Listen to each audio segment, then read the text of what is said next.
Hello, everyone. I'm Silvia Pease from Florida International University, and today I am joined by Dr. Tanya Pergola. She is an American sociologist, award-winning author, and international speaker, known for her deep engagement with indigenous cultures and holistic well-being. She holds a PhD in sociology from the University of Washington and spent over a decade living and apprenticing with Maasai healers in Tanzania, where she co-founded the sustainable NGO Terra Watsu. Through her experiences in East Africa, Dr. Pergola integrated indigenous wisdom with modern science, particularly in her book Time is Chaos, Timeless Wisdom of the Maasai, which received a Natilus Book Award.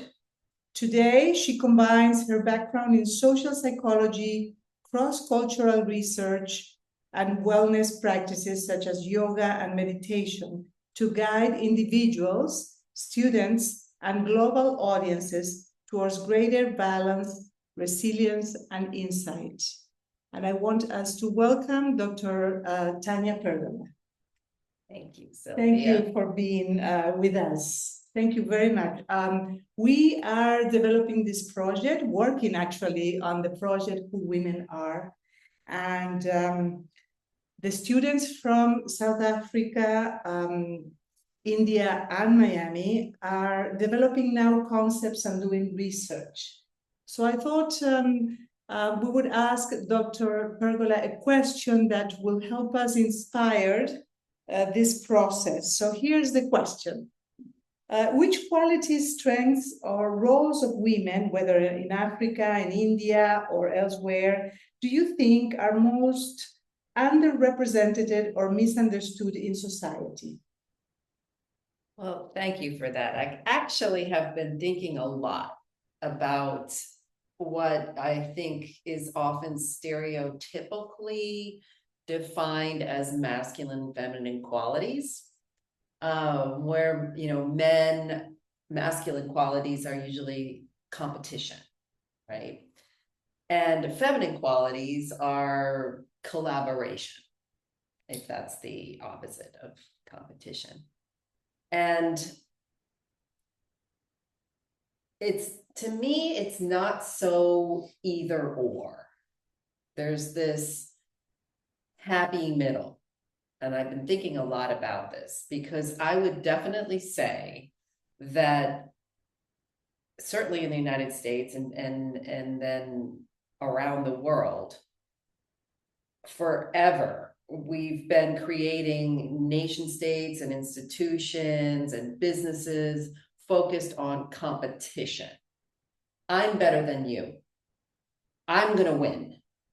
And we work so hard at figuring out how to be better than the other person, the other team, the other nation state.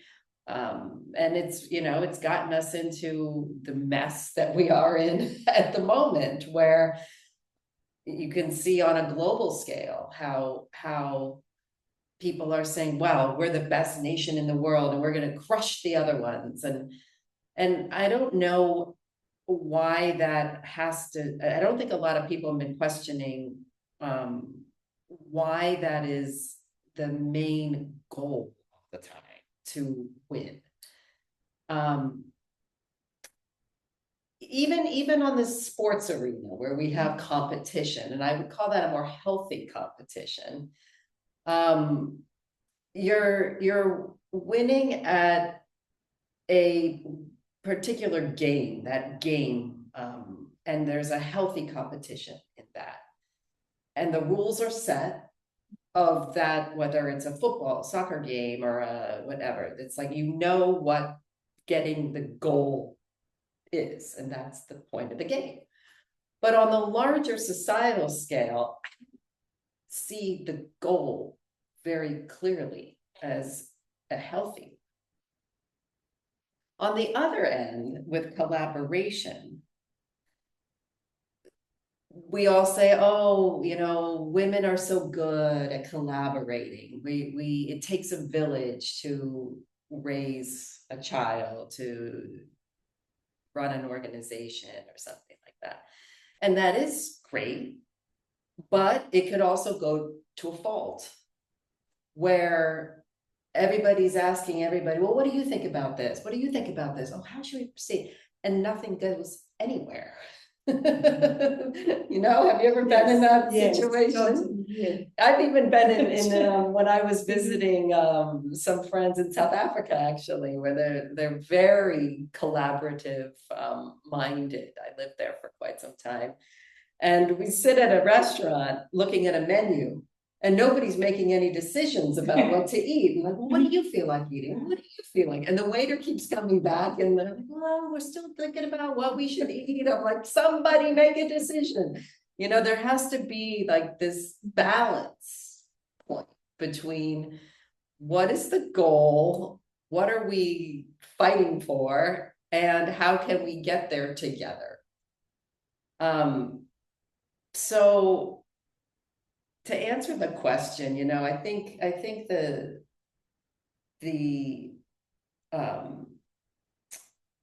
motivation and the steps forward at this stage of the game is really to combine those two ways of being in the world, to have a healthy competition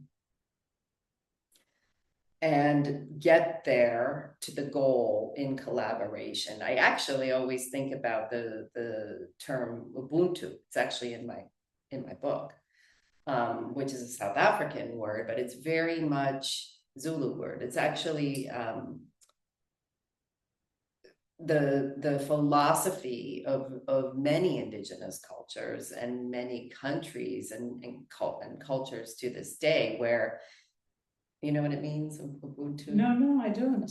It's actually similar to Namaste, which is an Indian term. It basically means I am who I am because of all of you. It's a wonderful word. It's hard for people to understand, especially coming from a very individualistic culture like the United States. Very strong on the ego and the individual. I am who I am because I am. And when you think about, well, I'm nobody if it wasn't for all of you. Now, that doesn't mean, this is the tricky point, it doesn't mean that you relinquish all of your agency and your identity to everyone else. No. It means that you are this unique combination of all your relationships in you, and you need to sit strongly in that. Amazing concept. I really believe that that's going to save the world right now. That if we truly understand that, help women especially nurture and bring out and articulate their personal identity, stay strong with it, and then collaborate with others. So and the others all also have that strong sense of who I am. And that will create a more healthy competition and collaboration at the same time. Which is magnificent. Thank you. Thank you. Does that make sense? Super inspiring. That is super inspiring. So with that attitude, what are the feminine qualities that you think we should highlight, or students should highlight, or that are particular, maybe related to women or are special? Well, you know, I think women are by nature, of course, nurturers. We love doing service and helping others. Yes, coming from the fact that we are the mothers, and that either biological mother or mothering others, that's who we are. Now, for a long time, certainly in the United States, I remember even when I was a teenager, remembering my Sicilian father, God bless him, he would describe people who participated in nonprofits or NGOs. Oh, those do-gooders. Those are do-gooders. And to this day, you'll hear, especially men, oh, she's a do-gooder. As if that's a swear word or it's like a bad quality about somebody. Oh, they spend their time helping others. Well, at the end of the day, that's actually all we have. And we really need to reframe and reframe that story and that narrative. And I had a dear friend, a male friend actually, when I graduated as my undergraduate.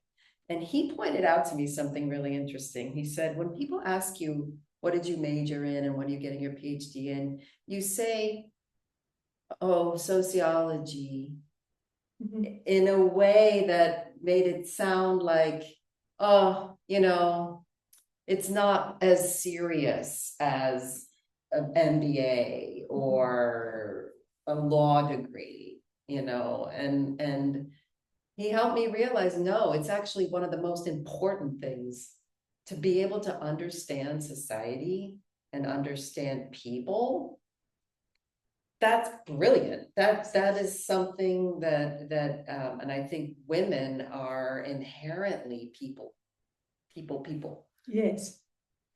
And we should just stand proud of that and be like, you know what? Yes, I'm a do-gooder and you should be too. The more do-gooders we have in this world, the better we're gonna leave it. Yeah. Excellent. Thank you so much for your insights. Thank you. I appreciate this. I hope that was. This is